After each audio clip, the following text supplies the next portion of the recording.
नमस्कार मंडळी, आजच्या व्हिडिओमध्ये मी तुमच्यासाठी एक अशी खास माहिती घेऊन आले आहे जी थेट तुमच्या आरोग्याशी जोडलेली आहे आणि जी जाणून घेणं प्रत्येक व्यक्तीसाठी खूप गरजेचं आहे.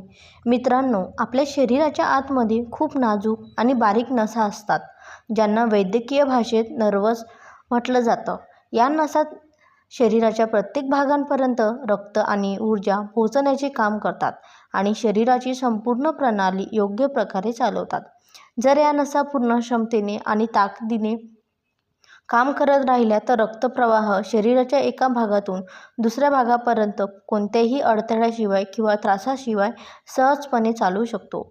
पण जसा या नसांमध्ये थोडासाही कमकुवतपणा किंवा बिघाड येऊ लागतो, तसा रक्तप्रवाह कमी कमी होत थांबायला लागतो आणि मग त्याचबरोबर अनेक शरीरात समस्या सुरू होतात. आज मी तुम्हाला एक असा साधा, सोपा आणि अत्यंत प्रभावी घरगुती उपाय सांगणार आहे, जो तुमच्या कमजोर झालेल्या नसांना पुन्हा मजबूत, सक्रिय बनवण्यासाठी खूप मदत करतो. त्यामुळे मी तुम्हाला विनंती करते की हा व्हिडिओ संपूर्ण लक्ष देऊन ऐका, पुढे बघा. किमान 5 ते 7 मिनिट नक्की द्या, कारण जी माहिती मी आज तुम्हाला देणार आहे मी तुमच्या आरोग्याला एक नवीन दिशा देऊ शकते आणि तुम्हाला जुन्या त्रासांपासून आराम मिळवून देऊ शकते. अनेकदा आपल्यासोबत असं होतं की शरीराच्या नसा हळूहळू कमजोर होऊ लागतात, पण आपल्याला त्याचा अंदाजही येत नाही. जोपर्यंत आपल्याला समजतं तोपर्यंत अनेक समस्या एकत्र समोर आलेल्या असतात. कोणाला नसांमध्ये वेदना जाणवतात, तर कोणाला जळजळ होते, कुणाला मुंग्या येऊन त्रास होतो आणि अनेकदा हातापायात सूज पडतात. वैद्यकीय भाषेत या प्रकारच्या समस्येला नर्व्ह पेन म्हटलं जातं. आज मी तुम्हाला सविस्तरपणे सांगेन की नसांमध्ये वेदना का होतात, ब्लॉकेज कसे येतात आणि हे ब्लॉकेज कोणत्याही औषधाशिवाय फक्त घरगुती आणि नैसर्गिक उपाय कसे केले जाऊ शकतात. तर मित्रांनो, आता सगळ्यात आधी हे समजून घेणे गरजेचे आहे की नसा कमजोर का होतात. याचं पहिलं आणि सर्वात मोठं कारण आहे मधुमेह. जे शरीरात रक्तातील साखरेची पातळी जास्त वाढते तेव्हा त्याचा थेट परिणाम नसांवर होतो आणि त्या हळूहळू कमजोर होऊ लागतात. दुसरं कारण आहे उच्च रक्तदाब आणि तिसरं मोठं कारण आहे रक्तवाहिन्यांमध्ये चरबी जमा होते. याशिवाय शरीरात एका बॅक्टेरियल किंवा व्हायरल इन्फेक्शन झालं तरीही नसांची ताकद कमी होऊ लागते. अनेकदा हार्मोनल असंतुलन सुद्धा नसांना नुकसान पोहोचवतात.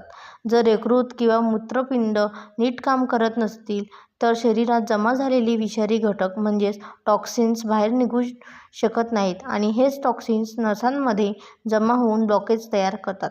आता प्रश्न येतो की आपल्या नसा कमजोर का होतात आणि आपल्याला कसं कळेल? मित्रांनो, जेव्हा नसा कमजोर होऊ लागतात तेव्हा सर्वात पहिले संकेत आपल्याला हात आणि पायांमध्ये सुन्नपणाच्या रूपात मिळतात. अनेकदा उभं राहिल्यावर किंवा वाकल्यावर चक्कर येते आणि डोळ्यांसमोर अंधारी येते. शरीरात नेहमी थकवा आणि अशक्तपणा जाणवतो, जे ह्या गोष्टीकडे इशारा करतं की रक्तप्रवाह योग्य प्रकारे होत नाहीये. याशिवाय शरीराच्या वेगवेगळ्या भागांमध्ये वेदना कायम राहतात. रक्तदबावावर खाली होत राहतो, वारंवार घाम येतो आणि पोटाशी संबंधित समस्या जसं की गॅस, अपचन, भूक न लागणे इत्यादी होऊ लागतात. हळूहळू स्मरणशक्ती कमजोर होऊ लागते, झोप पूर्ण होत नाही आणि निद्रानाशासारखी समस्याही उद्भवू शकते.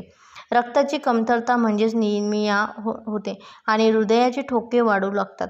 पण मित्रांनो, याचा इलाज फक्त औषधांनीच होऊ शकतो असा विचार करणे पूर्ण चुकीचं आहे. तर खरं जर आपण काही खास घरगुती वस्तूंचा आपल्या आहारामध्ये समावेश केला आणि जर जीवनशैलीत थोडे बदल केले तर या समस्येला मुळापासून संपवू शकतो.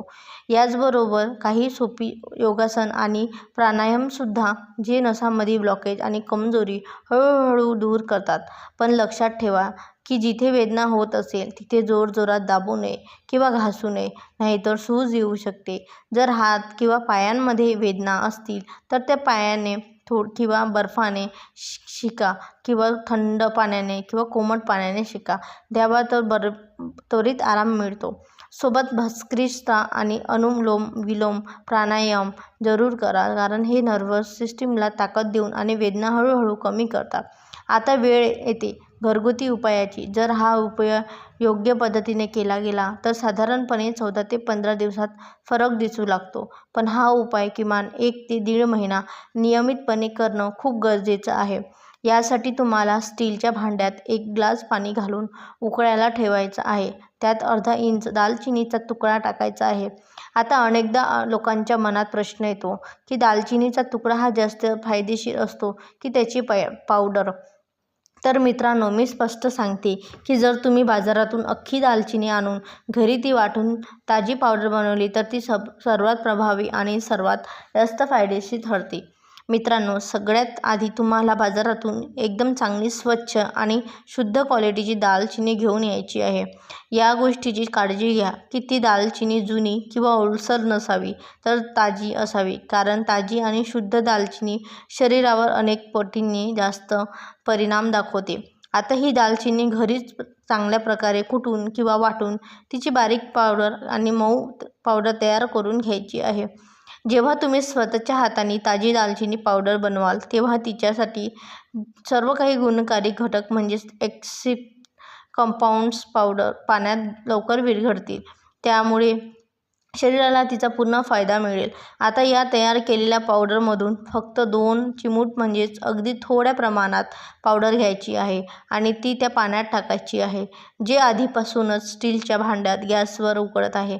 यावेळी गॅसची आच मध्यम ठेवा, जेणेकरून पाणी हळूहळू उकळेल आणि दालचिनीचे सर्व गुणधर्म त्यात उतरेल. आता वेळ येते दुसऱ्या पदार्थाची, जो जवळपास प्रत्येक घरातल्या स्वयंपाकघरात मिळतो आणि असतो, म्हणजेच वेलदोडा, ज्याला अनेक जण काळी वेलची असेही म्हणतात. तुम्हाला हा वेलदोडा एखाद्या जड वस्तूने जसे की पाटा, वरवंटा किंवा खलबत्त्याने हलका हलका दाबून तोडायचा आहे, जेणेकरून त्याचा साल वेगळा होईल आणि आतले दाणे मोकळे होतील. मग हा तोडलेला वेलदोडा सुद्धा त्याच उकळत्या पाण्यात टाका. यानंतर तिसरा आणि खूप महत्त्वाचा पदार्थ आहे लवंग. हो, तुम्हाला फक्त 2 किंवा 3 लवंगा घ्यायच्या आहे आणि त्या हलकंसं कुटून त्याच पाण्यात टाकायचे आहे. जेव्हा हे तिन्ही मिश्रण पदार्थ दालचिनी, वेलदोडा आणि लवंग एकत्र पाण्यामध्ये उकळू लागतील तेव्हा साधारणपणे 1 ते 1.5 मिनिटातच त्याचा संपूर्ण वर्क म्हणजे औषधी गुणधर्म पाण्यात उतरून त्याला नैसर्गिक औषधांसारखं शैलीमध्ये बनवतील. त्यानंतरच गॅस बंद करा आणि हा पाणी काही वेळानंतर थंड होण्यासाठी सोडून द्या, जेणेकरून ते हळूहळू सामान्य तापमानावर येईल.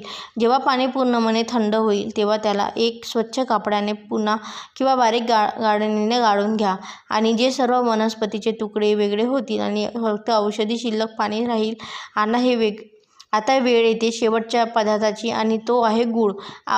तुम्हाला साधारणतः अर्धा इंच गुळाचा तुकडा एक छोटा घ्यायचा आहे आणि तो गाळलेल्या पाण्यात टाकायचा आहे, म्हणजे त्याचा हलका आणि गोडवा गुळाचे गुणधर्म पाण्यामध्ये चांगल्या प्रकारे मिसळले जातील. पण जर तुम्हाला मधुमेह असेल किंवा रक्तातील साखर जास्त राहत असेल तर तुम्ही गूळ टाकू शकता. हो, जर तुम्हाला हलका गोड स्वाद आवडत असेल तर तुम्ही खूप कमी प्रमाणात गूळ टाकू शकता, त्याने काही नुकसान होणार नाही. तसं पाहिलं तर गूळ टाकल्यास या मिश्रणाची ताकद आणि त्याचा परिणाम जवळपास 4 पटींनी वाढतो, कारण गूळ स्वतः रक्त शुद्ध करण्यासाठी आणि शरीराला ऊर्जा देण्यासाठी मदत करतो. हे पेय पिण्याचा कोणताही दुष्परिणाम नाही आणि तुम्ही ते उन्हाळ्यात किंवा हिवाळ्यात दोन्ही ऋतूंमध्ये आरामात पिऊ शकता. फक्त एक छोटी गोष्ट लक्षात ठेवा, तुम्ही हे पेय प्याल तेव्हा त्या साधारणतः 15 मिनिटांनंतर एक छोटा चमचा बडीशेप जरूर चावून खा. त्यामुळे या पेयाचे औषध गुणधर्म शरीरात आणखी वेगाने परिणाम करतील आणि रक्तप्रवाह सुधारण्यास मदत मिळेल. आता प्रश्न येतो त्यांच्या सेवनाच्या योग्य वेळेत. तर सर्वात चांगला मार्ग हाच आहे की तुम्ही हे रात्री जेवणानंतर साधारण अर्ध्या तासाने आरामात बसून घ्या. त्यानंतर साधारण 15 मिनिटांनी 1 चमचा बडीशेप खा. हे मिश्रण तुमच्या संपूर्ण शरीरात नैसर्गिक औषधाप्रमाणे काम करेल आणि नसांपासून हृदयापर्यंत संपूर्ण प्रमाणात भरपूर आराम देईल. मी जे प्रमाण सांगितलं आहे ते एका व्यक्तीसाठी आहे. जर तुम्हाला हे 2 लोकांसाठी बनवायचं असेल तर यात सांगितल्याप्रमाणे प्रत्येक पदार्थाचे प्रमाण दुप्पट करा आणि दोघांनाही पूर्ण फायदा मिळेल. जर तुम्ही हे पेय सलग 14 ते 15 दिवस कोणत्याही खंड न पडता रोज प्यायलात प्यायला तर ते तुमच्या नसांमधील रक्तप्रवाह सुरळीत करेल, नसांमध्ये जमा झालेले ब्लॉकेज हळूहळू दूर करेल आणि हृदयाशी संबंधित अनेक जुन्या समस्याही कमी करेल.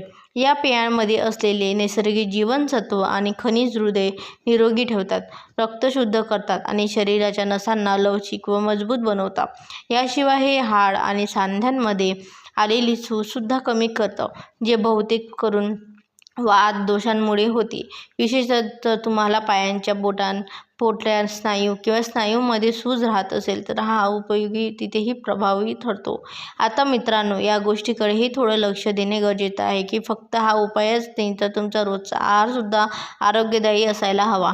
आजकालच्या जेवणात पूर्वीसारखं पोषण राहिलेलं नाही, त्यामुळे आपल्याला काही असे पदार्थ आपल्या आहारात नक्कीच समाविष्ट करायला हवेत ज्यामध्ये भरपूर पोषक तत्व असतील. आणि सर्वात पहिल्यांदा येतात जवस.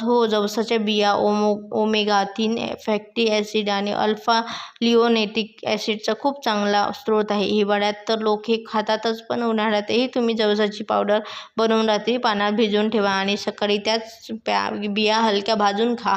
त्यामुळे नसाची ताकद वाढते आणि रोगप्रतिकारशक्तीसुद्धा मजबूत होते. त्याचबरोबर तुम्ही ह्या चिया सीड्सचा वापरही करू शकता.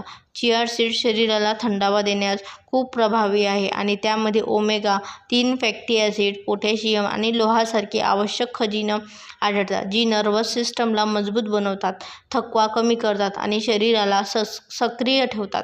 तर मित्रांनो, आजची ही संपूर्ण माहिती जर तुम्हाला लक्षपूर्वक ऐकली असेल आणि तिचा अवलंब केला तर विश्वास ठेवा, तुमच्या नसाची कमजोरी आणि ब्लॉकेज हळूहळू नाहीसे होतील.